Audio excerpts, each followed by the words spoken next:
नमस्कार student, Gurugram teacher training college Chak 5 Billo में आपका स्वागत है। हम बीएड द्वितीय वर्ष के अंदर जो कंपलसरी विषय है या अनिवार्य विषय कह दें तो उसके अंदर हम समावेशी जो शिक्षा का निर्माण है या सृजन है उसका अध्ययन कर रहे हैं।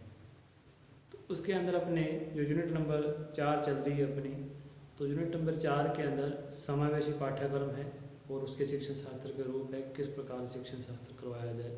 तो पाठ्यक्रम के अंदर हमने देख लिया था कि पाठ्यक्रम किस प्रकार का होना चाहिए, किस प्रकार से उसके अंदर व्यापक स्तर पर सभी विभिन्नताओं को ध्यान में रखते हुए उस पाठ्यक्रम का निर्माण करना चाहिए। उसके बाद अपने शिक्षा शास्त्र में जो शिक्षा शास्त्र के रूप में फिर अपने इसका माहौल वातावरण के बारे में चर्चा की थी कि वातावरण किस प्रकार का होना चाहिए।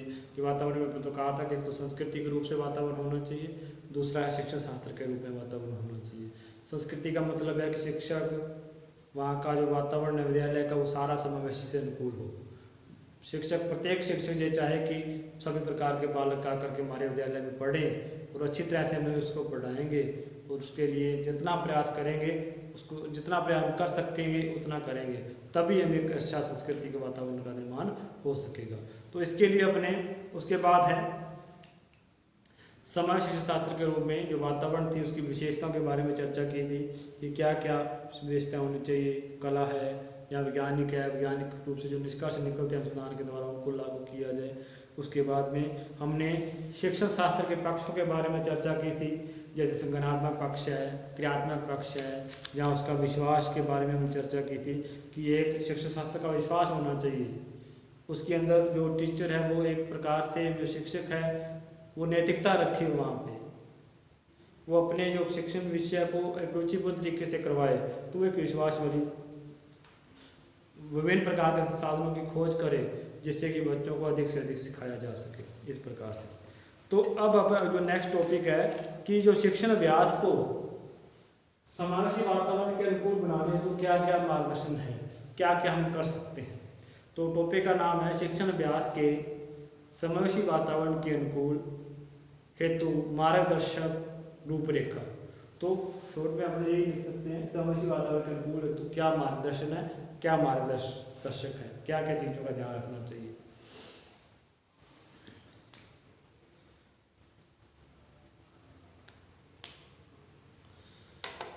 सामान्य शिक्षण अभ्यास प्रक्रिया और समावेशी विद्यालयों में शिक्षण अभ्यास प्रक्रिया में कुछ अंतर होता है, अंतर होगा क्योंकि सामान्य विद्यालय में तो सामान्य बालक होंगे और समावेशी विद्यालय में सामान्य के साथ साथ विशिष्ट बालक भी होंगे। ये तो नेचुरल है कि सामान्य विद्यालय के अंदर जो काम करवाया जा सकता है वो विशिष्ट विद्यालय के अंदर नहीं करवाया जा उसी तरीके से नहीं करवाया जा सकता, क्योंकि वहाँ पर विविधताएँ हैं। कोई विकलांग बालक है, कोई मंदबुद्धि बालक है, कोई वाणी दोष वाला है, कोई दृष्टि दोष वाला है, इस प्रकार से तो इनके अंदर अंतर होगा। समावेशी वातावरण के लिए शिक्षण अभ्यास प्रक्रिया में कुछ विशेष मार्गदर्शक तत्वों को स्वीकार करना होता है और शिक्षण अभ्यास में समावेशी वातावरण के अनुकूलन हेतु मार्गदर्शक रूपरेखा निम्न प्रकार से जो प्रस्तुत करेंगे वो इस प्रकार से होगी। तो सबसे पहले अपने यदि देखें कि समावेशी विद्यालय की सबसे चीज़ क्या आवश्यकता है, तो आपको लगेगा कि तो जो बच्चे आएंगे हम कहते हैं कि एक ही कक्षा में बैठ करके एक साथ बैठ करके बच्चों को अध्ययन करना है। तो सबसे पहले हमें कक्षा की तरफ ध्यान देना पड़ेगा कि कक्षा किस प्रकार की है। समावेशी बालक हैं, समावेशी विद्यालय हैं, तो हो सकता है कि उसके अंदर सामान्य बालक अधिक हो, समावेशी विद्यालय जो विशिष्ट बालक है वो कम हो। और हो सकता है कि जो विशिष्ट बालक अधिक हैं तो उनमें भी विभिन्नताएं अधिक हैं। 2-3 कंडीशन है कि सामान्य बालक अधिक हैं और विशिष्ट बालक कम है। दूसरी कंडीशन है कि सामान्य बालक तो कम है लेकिन विशिष्ट बालक अधिक हो गए उस क्षेत्र के अंदर।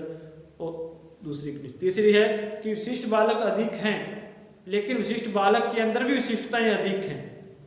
कहने का मतलब उसमें विकलांगता भी है, मंदबुद्धि भी है, दृष्टि दोष भी है, श्रवण दोष भी है, वाणी दोष भी है। एक तो होगा कि बालक अधिक होंगे लेकिन उसके अंदर जो विकलांग विशिष्टता है वो तो सामान्य है, भी एक जैसे बालक आ रहे हैं, उसके अंदर तो एक प्रकार की सुविधा देने से वो काम चल जाएगा। लेकिन एक है कि विशिष्टताएं भी अधिक, विशिष्ट बालक भी अधिक है और उसके अंदर विशिष्टताएं भी अधिक पाई जाती है, तो हमें उन विशिष्टताओं को ध्यान में रखते हुए उनकी हर एक प्रत्येक बालक की व्यक्तिगत जो आवश्यकता है उसको पूरा करना होगा। तो ये सारी चीज़ें उसके अंदर आएंगी। तो इसमें अपने ये कह सकते हैं कि सबसे पहले हमें छात्रों की विविधता, कक्षा की विविधता को जानना होगा कि छात्र कितने निर्योग्य हैं, कितने विकलांग हैं, तथा इन छात्रों की विकलांगता की स्थिति को भी पूर्ण ध्यान रखना होगा कि कितने श्रम बालक हैं, कितने अक्षम बालक हैं और कितने अस्थिबाधित बालक हैं। तो वही बात है, कक्षा में निर्योग्य छात्रों की संख्या और विकलांगता। सबसे पहला जो टॉपिक है विविधता का ज्ञान। कक्षा कक्ष की विविधता का ज्ञान। जैसे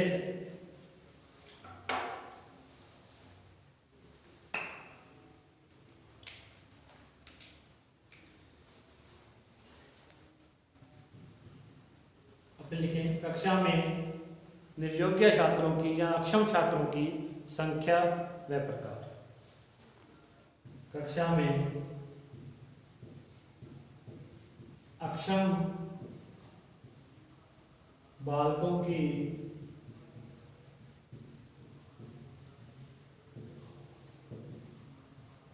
संख्या व प्रकार। बात वही है कि सबसे पहले हमें क्या देखना होगा कि जो कक्षा में हम शिक्षण कार्य करवा रहे हैं, समावेशी विद्यालय है, तो किसी बच्चे को हम किसी भी विकलांगता का कारण मना तो कर नहीं सकते, और उस कक्षा के अंदर जो विभिन्नताएं आएंगी वो किस प्रकार की हैं, कितनी बालक है जो सामान्य बालक है और कितने बालक है जो विशिष्ट बालक है, और विशिष्ट के अंदर भी जो अक्षम बालक है, जो कहीं ना कहीं विशेष आवश्यकता वाले बालक है, तो विशिष्ट बालक कितने हैं और उनके अंदर भी कितने प्रकार के हैं, कितने प्रकार के श्रवण क्षमता वाले हैं, कितने दृष्टिबाधित हैं, कितने वाणी क्षमता वाले हैं, कितने अस्थिबाधित हैं, कहीं कितने मंदबुद्धि बालक हैं। ये सारी चीज़ें उसके अंदर काउंट होंगी, तभी हम उसके लिए एक व्यवस्थित रूप से शिक्षण कार्य करवा पाएंगे, उसके लिए सुविधाएं मुहैया करवा पाएंगे कि हमें इन चीज़ों की आवश्यकता होगी इस कक्षा में शिक्षण करवाने के लिए। तो ये सारी चीज़ों का ध्यान हमें रखना होगा।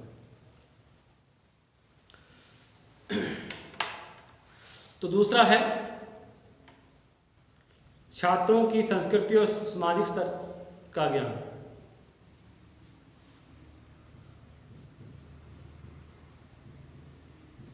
छात्रों की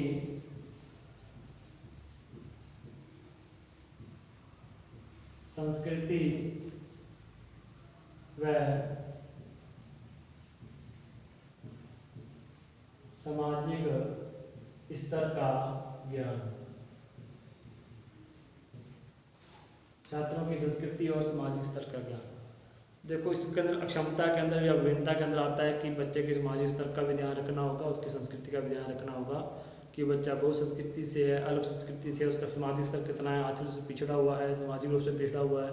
तो उन चीज़ों का ध्यान रखना होगा कि उसको किस प्रकार की सुविधाएं मुहैया करवा करके हम उसको अधिगम को बढ़ा सकते हैं, उन बच्चों के अंदर साथ मिल करके वो पढ़ सके, बढ़ सके, इस प्रकार का ध्यान हमें देना होगा। तो हमें 2 नंबर पे आता है कि उसके सामाजिक स्तर के बारे में भी ध्यान रखना होगा, सांस्कृतिक स्तर का भी ध्यान रखना होगा, उसको भी हमें ज्ञान प्राप्त करना होगा, उससे किस प्रकार से संस्कृति संबंधित करता है, क्योंकि संस्कृति का ध्यान होगा तो हमें उसी प्रकार की संस्कृति से में ही शिक्षण कार्य करवाने का प्रयास करेंगे। जिस भाषा को वो समझता है, जिस प्रकार की उदाहरणों को वो समझता है, तो हम प्रयास करेंगे कि वो उदाहरण दिए जाएँ जिससे कि वो अधिगम स्तर बढ़ सके। उसी प्रकार का जिस प्रकार का उसके संस्कृति के अंदर रीति रिवाज हैं उनका उदाहरण देना, जिस प्रकार के त्योहार उनके अंदर उनका उदाहरण देना, और जैसे कि उसको लगे कि मैं अलग नहीं हूँ, मेरी संस्कृति के अंदर मिला जुला सभी संस्कृतियों के बारे में ध्यान रखा जाता है, इस प्रकार की माहौल है वो उसके अंदर कक्षा के अंदर बनाना होगा। तो सामाजिक स्तर और संस्कृति का ज्ञान होना चाहिए। तीसरा है बौद्धिक स्तर के बारे में ज्ञान।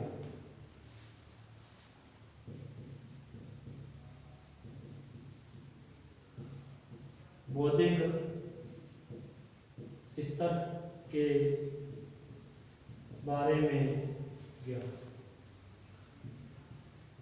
देखो, मानसिक लेवल के बारे में ज्ञान होना बहुत जरूरी है कि बच्चे का मानसिक आयु कितनी है, मानसिक जो स्तर कितना है, वो मंदबुद्धि है, पिछड़ा है, किस प्रकार की बुद्धि लब्धि है उसके अंदर, इसको जानना जरूरी है।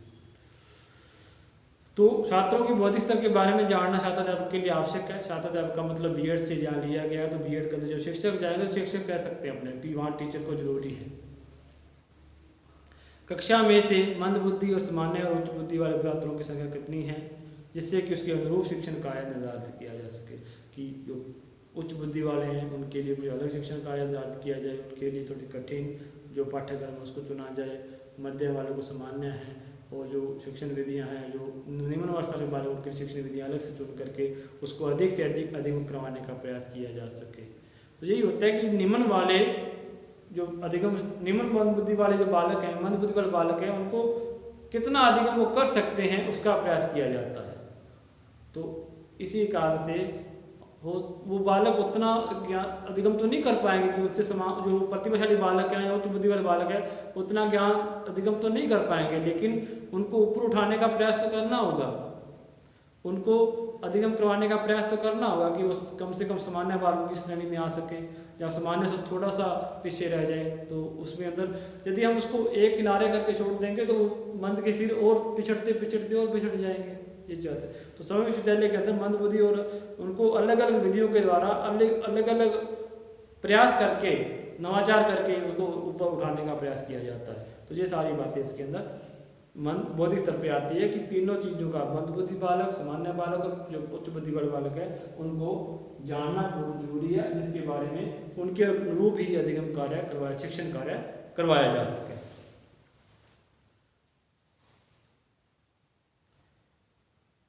इसके बाद है छात्रों की रुचियों, सांस्कृतिक योग्यता और सामाजिक कौशलों के बारे में ज्ञान प्राप्त करना होगा।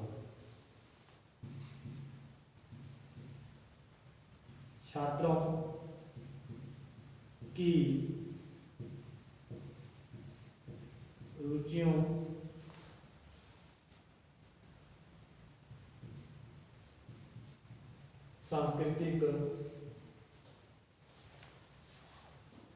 सांस्कृतिक और सामाजिक, सांस्कृतिक योग्यता एवं सामाजिक स्तर का ज्ञान, सामाजिक कौशल का ज्ञान,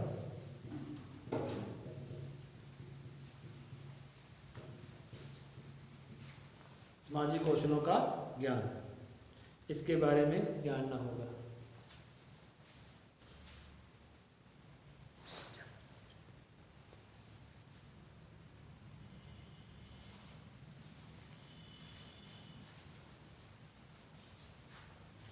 तो कौशलों के बारे में जानना होगा। इसके बाद है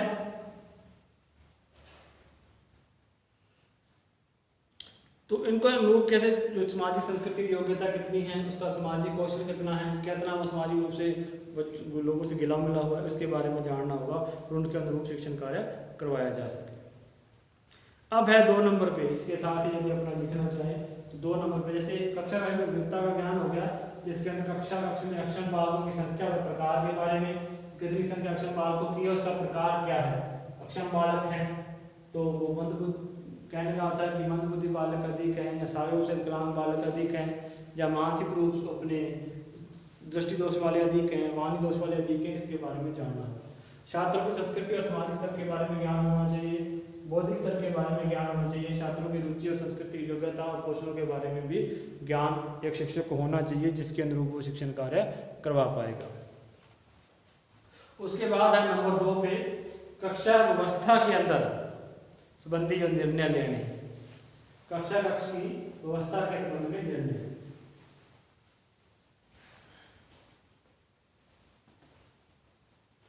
यदि हम इसको लिखना चाहें 2 नंबर पे, कक्षा कक्ष की व्यवस्था संबंधी निर्णय,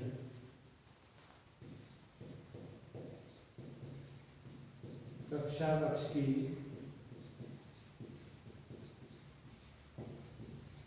व्यवस्था संबंधी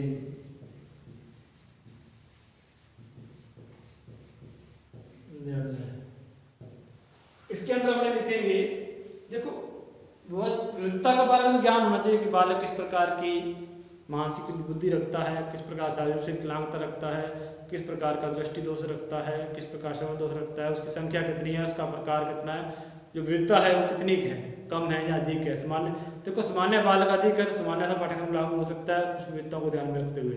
यदि विविधता अधिक है तो हमें उसके बारे में अकॉर्डिंग उसकी व्यवस्था करनी होगी। यही बात है कि कक्षा कक्ष की जो व्यवस्था है उसके संबंधित क्या क्या निर्णय किया जाए, किस प्रकार की व्यवस्था बैठाई जाए। कक्षा कक्ष की विविधता की स्थिति सामान्य है या असामान्य है, इसके बारे में ध्यान रखना होगा। कक्षा कक्ष की व्यवस्था में सबसे पहले आएगा कक्षा की विविधता स्थिति। विविधता स्थिति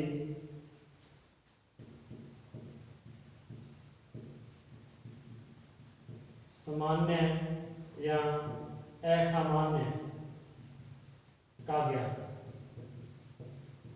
मतलब यही है कि कक्षा में विविधता किस प्रकार की है।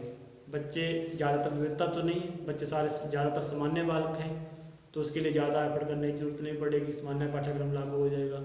यदि अधिक विविधता है उसके अकॉर्डिंग कार्य करवाना पड़ेगा। यही है कि कक्षा में विविधता स्थिति सामान्य है अर्थात छात्रों में विकलांगता की स्थिति कम है, सांस्कृतिक विविधता बौद्धिक स्तर सामान्य है, तो एक ही प्रकार के पाठ्यक्रम गतिविधियों के द्वारा शिक्षण करवाया जा सकता है कि सांस्कृतिक विविधता नहीं है, सामाजिक विविधता नहीं है ज़्यादा, विकलांगता नहीं है ज़्यादा, बौद्धिक स्तर में विविधता नहीं है ज़्यादा, तो हम एक सामान्य सा पाठ्यक्रम के द्वारा शिक्षण कार्य करवा सकते हैं।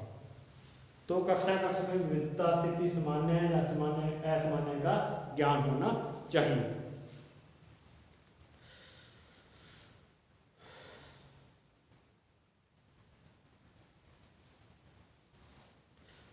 दूसरा है कक्षा में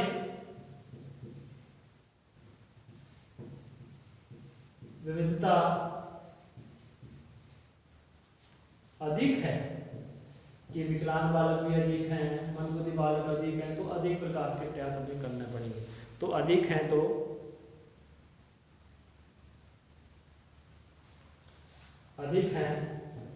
तो छात्रों को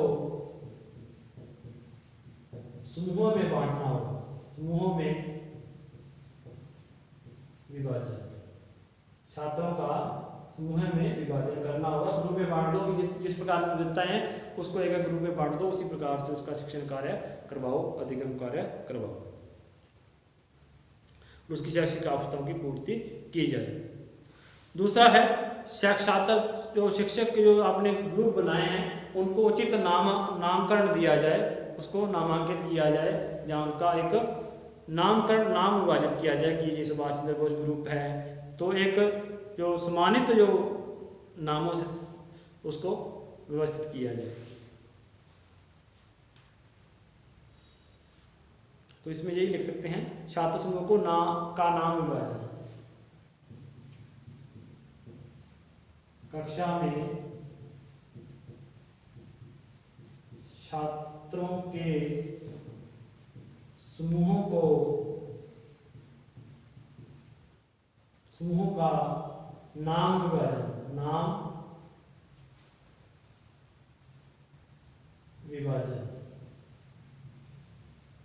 तो नाम विभाजन का मतलब यही है कि किसको जैसे कोई लड़कियों का मंदबुद्धि ग्रुप है तो उसके अंदर जहाँ विविधता लिए हुए है तो लक्ष्मीबाई हो गया, है ना, इस प्रकार से सुभाष चंद्र बोस हो गया, सरोजिनी नायडू हो गया, तो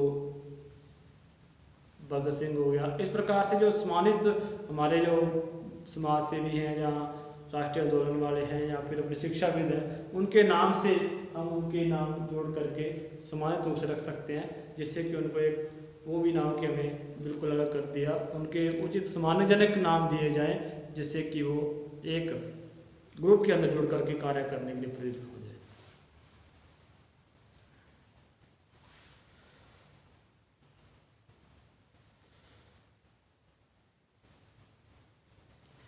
तो आगे है समूह से काम चल जाए तो ठीक है। यदि कोई व्यक्ति कक्षा में कोई छात्र विशेष आवश्यकता वाला है, विशेष आवश्यकता रखता है, जो इस समूह से भी नहीं मिलती जुलती, शेष ग्रुप के समूह के अलावा, ऐसे लिख सकते हैं, छात्र समूहों के अलावा भी शेष आवश्यकता रखता है,